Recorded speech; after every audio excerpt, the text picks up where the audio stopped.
Tonight is Roberto Luongo night, and while this video isn't particularly about Bobby Lou, I think this is still a good opportunity for us to go out there and introduce the subject and say, hey, the Canucks are playing the Panthers tonight, Roberto Luongo is going to go up into the Ring of Honor. There has been a lot of hype, a lot of press, and a lot of social media coverage about Roberto Luongo's career as not just a Vancouver Canuck, but as everything in between.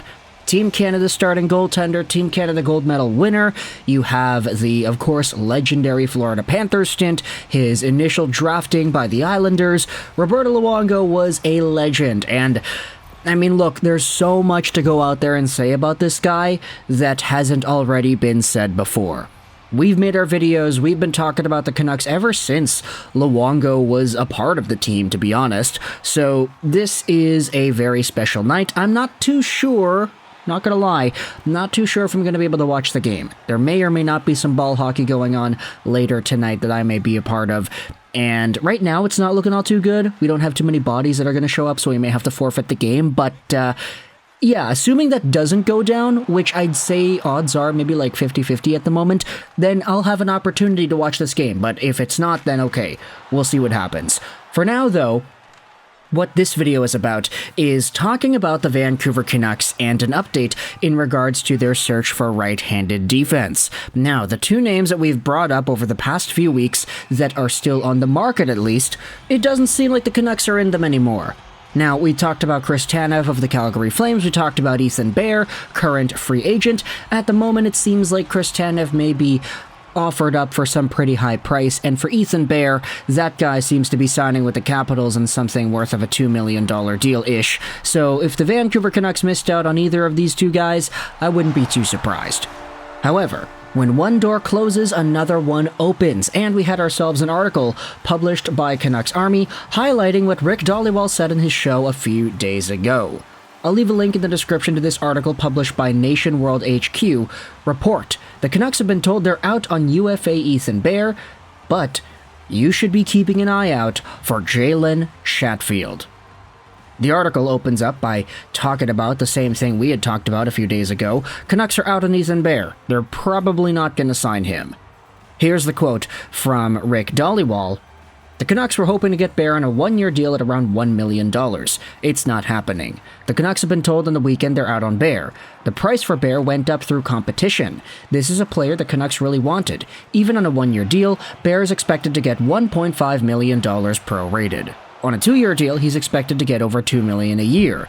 Bear is expected to get term in this deal, and the Canucks cannot compete with those numbers because of their own salary cap issues. And before we move on, I'll just say that for Ethan Bear, hey, this is totally alright. We knew this was going to be a struggle as Canucks fans because there are other NHL teams that, surprise, surprise, want right-handed defense. And if any of these teams, like the Washington Capitals, for example, are just able to spend a little bit more moolah, then it's in Bear's best interest to go out there and take it. There's no ill will here at all, trust me. There's an opportunity for a guy to get $1 million or 2x2, so $4 million. What do you think he's gonna take? Like, sure, the guy may have wanted to come back to Vancouver, and Vancouver may have wanted him to come back too, but like, come on, bro. He's got to make that money. He's just coming off a surgery because of this entire recovery process, because he had to hold out for this time. You're never guaranteed any extra days in hockey, so take whatever you can get, sign with the Capitals, do your thing. Ethan Bear, there is no ill will here, it is just the status of the market, so totally fine. However, we did have ourselves an extra update from Dalibor as to how things are going. The Canucks are still interested in Chris Tanev, added Dalibor. Another right-shot defenseman I want you to keep an eye on, though, is UFA Jalen Chatfield. He's under $1 million. Carolina was just in town on the weekend. I'll tell you why Chatfield works. He's under $1 million, and he's a UFA. He's talking contract extension with Carolina. I don't think they're close. But I just want you to keep, that's another player I would tell you to keep an eye on. Ron Brindamore was on our show raving about Chatfield's size, speed, skating, skill.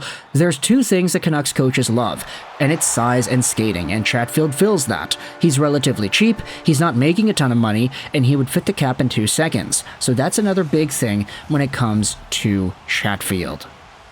Now you may be wondering, okay, wait a minute, why does that sound so familiar? And yeah, it does sound familiar. Jalen Chatfield was initially a Vancouver Canucks prospect. He wasn't drafted, he was signed as a free agent, but ever since 2017-18, the guy was a Utica Comet for all those years. He even played 18 games with the Vancouver Canucks in 2020-2021. He had 1 assist, and he wasn't great.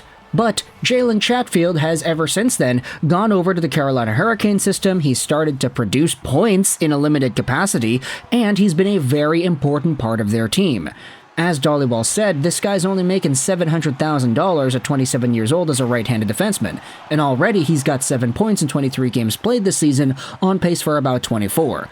He's big, he can make good plays, he skates, and he produces points. This is a value bin pickup, an absolute bargain of a hockey player whom, if you're able to get for, let's just say, I don't know, a second-round pick or something, I honestly think that's pretty alright. And, hey, I get it, you don't want to go out there and spend extra draft capital. A lot of Canucks fans are stingy about that nowadays. But, if you think about what Jalen Chatfield was, an undrafted free agent signed by Vancouver all the way back in the OHL like 7 years ago, he eventually became an AHL guy, and now he's an NHL guy. If you consider that price to pay for what is essentially a really solid bottom-to-middle pair defenseman who's making such small money, that's a pretty alright bargain in my opinion.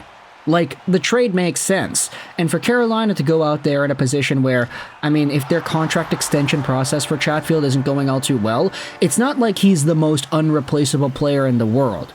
He's just a really good add. And if you were to say that Chatfield could add value to this Canucks squad, that would be correct as well. I mean, look, he's better than Mark Friedman. He's probably better than Noah Juleson. Not to say that Juleson hasn't been actually good penalty killing recently, but there's just a track record here with Chatfield that has established itself over the past few years. I mean, he's been a full-time player for the Carolina Hurricanes of all teams. This has been a pretty good team the past few years, so anybody who's able to mold and mesh with that core is usually pretty good in my opinion. So if you're a Carolina Hurricanes fan, let me know your thoughts in the comment section below. How do you feel about the idea of the Canucks going out there and targeting your guy, Jalen Chatfield, a potential Vancouver Canucks returnee? Not Chris Tanev, this is Chatfield's time, baby. If you're a Vancouver Canucks fan, what are your thoughts on the entire idea of the Canucks going out there and acquiring this player? Do you think this should be the main priority over a guy like Chris Tanev, for example? Do you think Chatfield has more value? He's cheaper, he's not as high up in the lineup, he's probably not going to cost as much to trade for, and he provides a few things that Chris Tanev potentially doesn't. So if Ethan Bear is out on the table, or he's not on the chopping block anymore, and the Vancouver Canucks had to go after one of these guys, does Chatfield make sense to you? Let me know your thoughts in the comment section below. Also, later tonight, we will have ourselves the post-game video on the Canucks and the Panthers. This is going to be a really interesting one. I've got Barkov on my fantasy team, as well as all the Canucks guys.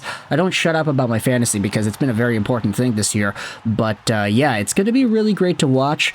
Again, hopefully I'm going to be able to see things go down live on my television screen. I'm not too sure, though, because, yeah, ball hockey, right? You just got to make sure everybody shows up, and if nobody does, then nobody plays. So I don't want to waste my time, but we'll see what happens later on tonight. Let me know your thoughts, though, in the comment section about this entire Chatfield trade rumor thing.